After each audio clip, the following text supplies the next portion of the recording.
My favorite marathon has got to be the Boston Marathon. A lot of history there, good memories. On April 16th, 2018, Des Linden became the first American woman to win the Boston Marathon in 33 years. Before this historic finish, Des had spent more than a decade building a career as one of the most accomplished runners in the country. She competed in elite marathon races, represented the U.S. at the 2012 and 2016 Olympics, and set a world record for the 50K.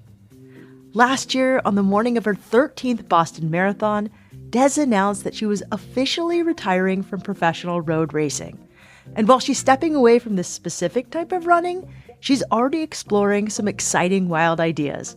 I'm Shelby Stanger, and this is Wild Ideas Worth Living, an REI Co-op Studios production presented by Capital One and the REI Co-op MasterCard.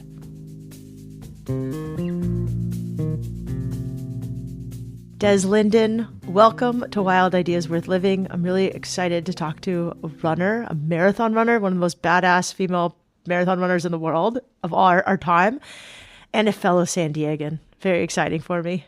That's right. Yeah, it's the San Diego nugget that I think we have to latch on to for sure. And you're a Padres fan, I've read. Yes, I try. It's tough. It's a tough job, but I'm keeping the faith, as they say. And where are you based now? I'm in Charlevoix, Michigan. How did you guys settle on Michigan? So I moved out to Michigan to join a team right out of college. And I remember my dad saying, don't meet a boy, get married, and never come home. And I met my husband, who's from Michigan, and we got married. And yeah, now I live here. I loved reading about you because you just seem fun. You love music, you love bourbon, you love your dog, you love to run. And I'm curious, what about the marathon? What about 26.2 miles lured you in? Yeah, it was kind of accidental. To be honest, when I was in high school and college, it was like mile, 800 meters, like 1,500 is, that's the sweet spot. And even the 5K felt a little long. And I remember in college, my coach saying like, yeah, I think we're going to move you up to the 10. I was like, I'll quit. Like, don't test me with that. But my last race, I think my senior year, he was like, okay, it's time. And it was kind of too late to quit at that point. So I ran the 10,000 meters and I ended up being second in the Pac-10 conference. So Pac-10 at the time. Yeah. So I was like, oh, maybe I'm okay at this. And that kind of opened my eyes for one, just like getting out of my own way. But two, like what could I do in the longer distances? And then even stepping off the track and half marathons and things like that, it's very talent oriented. And I felt like the marathon it's a thinking game. It's a little bit more chess than checkers. And so that was a big component that I really liked. There was just so much time out there, so much real estate to cover that you could almost outsmart people and be more strategic. And those things really mattered beyond just like talent and fitness. It was the mental side of the game that I found really intriguing with the marathon.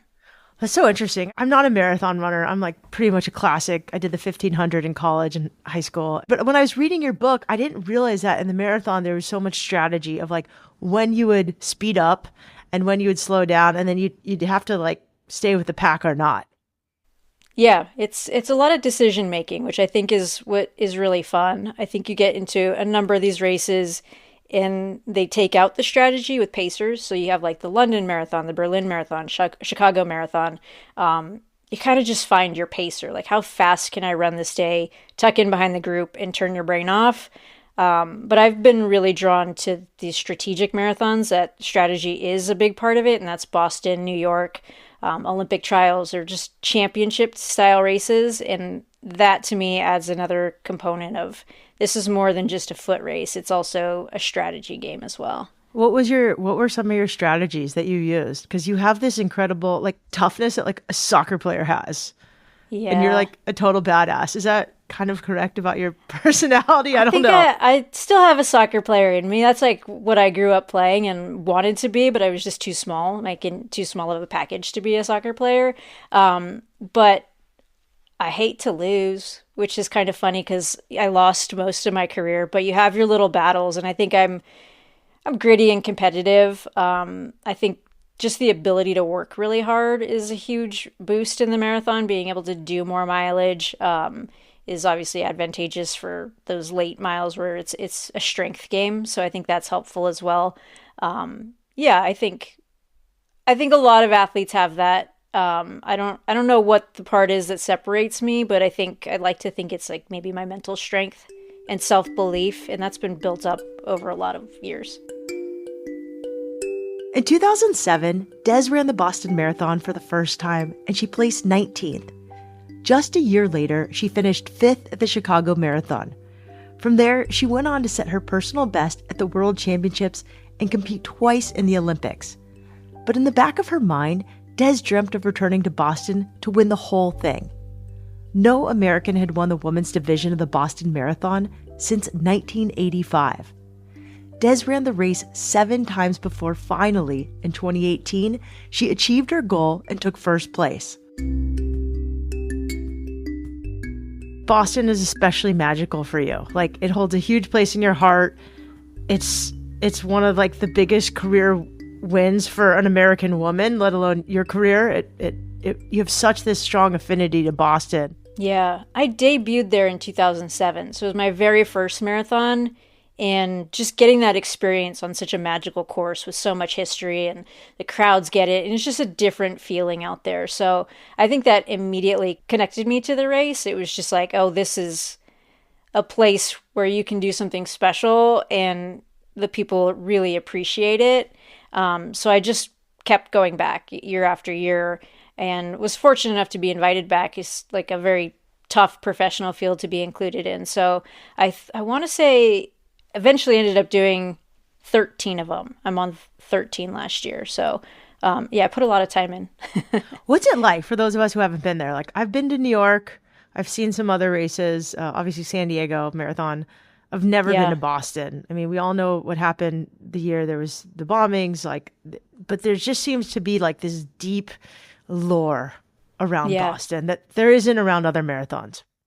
It's definitely the history. I mean, I think, it's the original marathon. It was modeled after the idea of the Olympic marathon. It was like, that's really incredible. Why don't we do that? And it's point to point. It's on this tough course. So there's all these little elements. And then you put in 150 years of history and you get a lot of stories. And so it just keeps growing and evolving and changing. And so you just add yourself to that legacy and that story, which is really neat and unique. I think they're the World Marathon Majors. They're all pretty special. New York is exciting and obviously very important to the city. You get the fans out there. It has a similar course and challenges and things like that, but just lacks that history that Boston was the first, But it was also so interesting to read your book because, like, I know marathons as like an everyday Joe running a marathon. I think very few people understand what it's like to race a marathon. It's so different just from how you train and how you show up and how you start to like when you're starting to take off from the pack. What was your most memorable Boston run? Oh, that's a tough question. I mean, I think the win in 18 has to be the top, right? Not only was it winning on the day, which is going to be a standout, but the weather conditions were just insane. It was unlike anything else most people had raced in. It was one of those days that you would look outside and be like, yeah, I'm going to take a day off. I'm not going outside. It's 40 degrees, torrential downpour, just sheets of water coming down and a headwind. It's a point-to-point course. So you basically drive 26.2 miles out to the start and then you run back in one direction. And that happened to be into a headwind. So it was, memorable in that respect because just iconic images of it and it looked brutal, so challenging. And then it changed the strategy quite a bit because, you typically, how do you run the legs off your competitor? Where do you push? When do you make a break? And everything kind of just condensed. It was like, wait, like you want to make your move at the last second possible. And so it got slower and slower, which was very different too. And then all kinds of crazy things happened that day, just that matched the weather.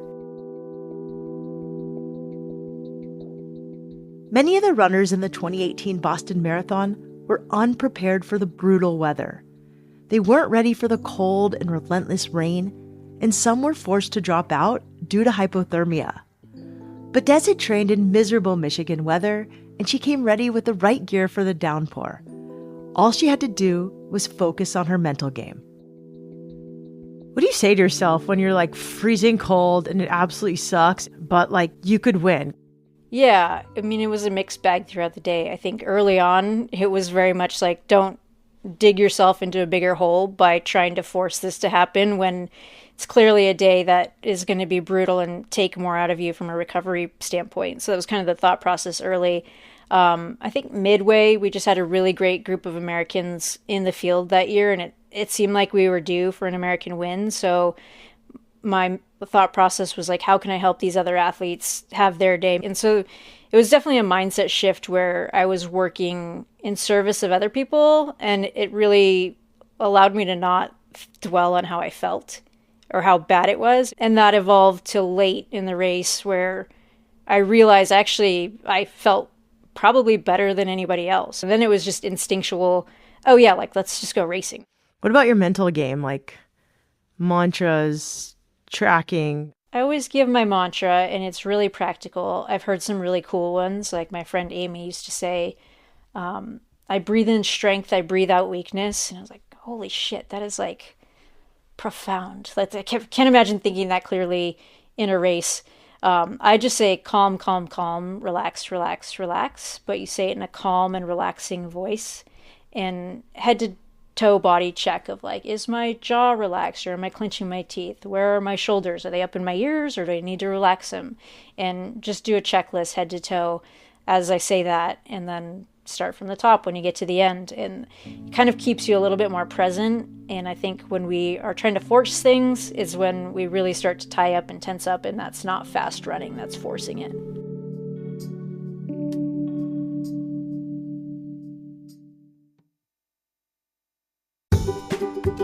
Many of you know that one of the highlights of last summer was taking this show in front of a live audience for the first time ever at Outside Days.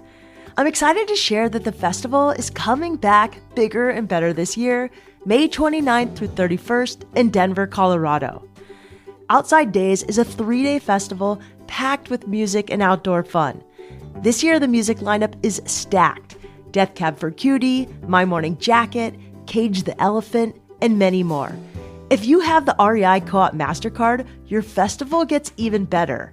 Card members get express entry, 15% off eligible festival merch, food, and beverage, plus access to the Capital One cardholder lounge to recharge between sets. Early bird pricing ends April 1st. Buy tickets now in the link in the show notes. Don't have the card? See if you're pre-approved for the REI Co-op MasterCard with no risk to your credit score. Apply today, and we'll see you in Denver. Terms apply.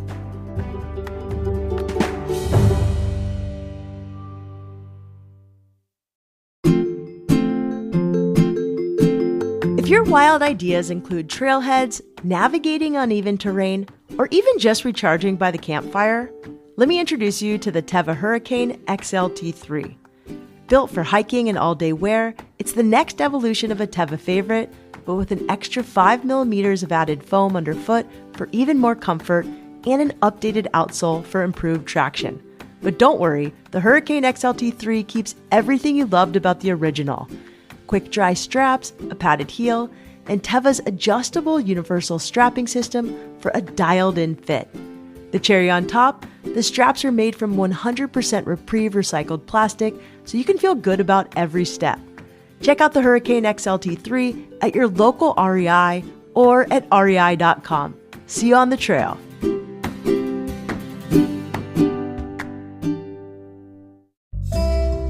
You know that feeling when the trail turns a corner and boom, in front of you is a massive mountain or jaw-dropping canyon vista. Now imagine that view is in Peru, Alaska, or Morocco. REI Co-op is teaming up with the globe-trotting experts at Intrepid Travel to bring you a curated mix of global and domestic trips that are outside the ordinary, with bucket list destinations, small groups, and local leaders who actually know the place you're exploring. The best news is that members save more with exclusive member pricing. Starting March 15th through the end of April, REI Co-op members get an additional $100 off all REI and Intrepid trips over $1,000. And that's on top of existing member travel benefits. The only question is, where will you go? Explore the REI and Intrepid travel collections at rei.com/travel. That's rei.com/travel. Terms apply.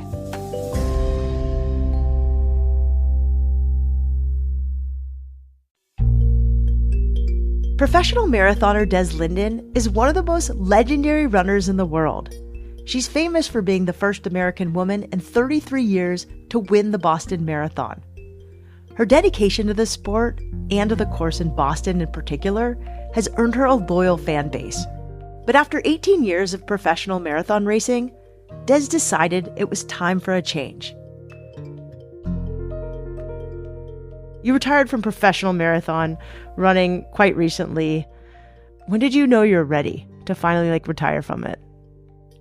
Yeah, I think it's always kind of in the air, floating around, maybe I could keep doing it.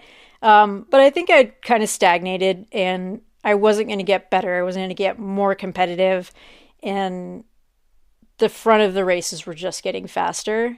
So I wanted to give myself one more big effort to just see, what can I do when I'm all in? And I feel like a lot of that was letting go of the next one, or next time so having that eliminated and just being like, this is it, really allowed me to push on that last one. But yeah, I think there's a balance of, it's like a dignity thing where you're like, I want to do this well. I don't want to do it just because I'm okay at it. I want to be great at it. And that's, behind me. So it was figuring out that balance. That takes a lot of humility. Yeah. How did that decision come about? I'm curious. And you announced your retirement in a pretty epic way. So I'd love for you to share that story. But how did you decide okay, this is time. This is going to be my last one. And when you made that decision, how did you feel? Because that means that this identity that you've had for many years as one of the best female marathon runners in the world is going to be a different identity after that. Yeah, I think the identity piece had already shifted, right? It was already okay, I used to be one of the best marathoners in the world, and now I'm good, but I'm not a contender, right? So it was already pretty clear. And yeah, I think knowing that and being at peace with that was pretty important, but also wanting to go out on my own terms. I think one thing that I was able to do was have this conversation with my sponsor, Brooks, and go through the Olympic year, try to make a team, try to finish top 10 at the trials, have big goals, and then not get to the end of that sort of contract year and have them be like, okay, your career's done because you don't have support anymore. We had the conversation. It was like, we want to keep supporting you. And, I said, I kind of feel like I'm at the end of this part of my career, and they were comfortable with that. And so we were able to create new contract and new adventures and new things for me to chase that I'm passionate about. But it gave me the opportunity to leave the sport in my terms, which I think is really rare and unusual. And I'm really happy that Brooks gave me the opportunity to do that. When you announced your retirement, tell us what you did. So for the announcement, I didn't tell anyone prior, and we took out a full page ad in the Boston Globe, just the hometown paper. And I thought it was a nice letter to the fans of Boston and the people that were in town. It was a place that so much of my career happened. I was able to debut there in 2011. I was runner-up by 2 seconds, and the community embraced it and got a lot of fans after that. So every time I went back, it just felt like there was a really good connection in that city. And obviously the win, just felt a little bit bigger because it wasn't mine. It was something that so many people had watched and followed for so long. It was like, we did this. And so, yeah, it felt like the right way to say goodbye as well. You have so many fans. If you watch videos of you winning Boston in 2018, announcing your retirement, people love you. And I think it's because you're so genuine. You're so authentic in a sport that has had some controversy, and you keep showing up. Even if you're not you're second. You're like, you're going to keep going. And then when you got first, everybody just was so stoked. And then your announcement was also so authentic, which is really cool.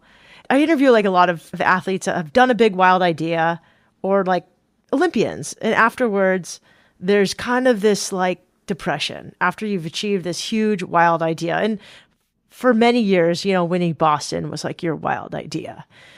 So you won it and then you got to like keep going, which is awesome. You just had continued success. But has there been any like, I don't know, lull or like letdown or kind of weird feeling shifts in the last year since retiring from the marathon officially? I feel like the biggest moment will be in Boston this year, like going back as an ambassador and like kind of watching passively. But I'll also have some fun stuff lined up. I'm going to jump in and run with my husband. And I think it'll make me kind of wrap my mind around this is different. It's not like gone. It's not done. It's just different. You can still participate in running, enjoy the process, be at races. It might not be what it was, but it still can be great in a new way. But isn't that nice? Like I used to like want to puke before even like a cross country race. Like now you don't have to have that like nervousness. You can just like enjoy it. Yeah, it's a mixed thing. I feel like that was one of the things that was missing by the end of my career. And you don't realize how unique and like special that is, which sounds silly, but it's so great to be in a position to be able to be nervous and excited and have those jitters. And it's pretty limited. So to me, it was like when that was gone, that was like, okay, this doesn't feel as exciting anymore. Now that Des is retired from professional marathoning, she finally has the time to chase a few new wild ideas. She's trading pavement for dirt and turning her focus to trail running. Her first big test is the legendary Marathon des Sables in Morocco. She'll be racing across the Sahara Desert in temperatures that can reach 120 degrees. So, like, what's next for you? I feel like ultra running, trail running is like caught your attention. Yes, but I think immediately what I do have planned this year is MDS, Marathon des Sables, and it's a stage race in Morocco in the Sahara Desert, self-supported, you're carrying all your own stuff. And I think it's just so foreign relative to everything I've done that it's going to force me to think differently, train differently, prepare differently, and that's sort of what I need right now is to just step away from the marathon and try something completely new. So. I'm so excited for you. So you're going from like repeats on a road or track to like training for some crazy race where you have to carry your own water and food in Morocco and the Saharan Desert. So what do you think you're going to bring? I have no idea. That's like that'll be the big questions. Like how much do you want to carry? And then it's figuring out calories. Like you have to have enough calories to figure out the whole week, but you're carrying it. And then is that like, would you rather have a deck of playing cards to kill time, or do you want 3 more stroopwafels so you're not starving? Wow. And so you're not gonna bring a stove because that's extra weight too.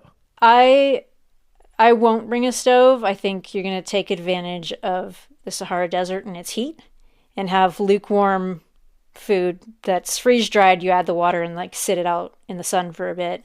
So what are you doing to train for this? Yeah, I'm right now just getting into things. A lot of mileage. I think mileage will be a big thing. I'm going to run Black Canyon 50K as a prep race, Mid-South 50K as a prep race. And I think it's going to be a little bit more of back-to-back long run type situations.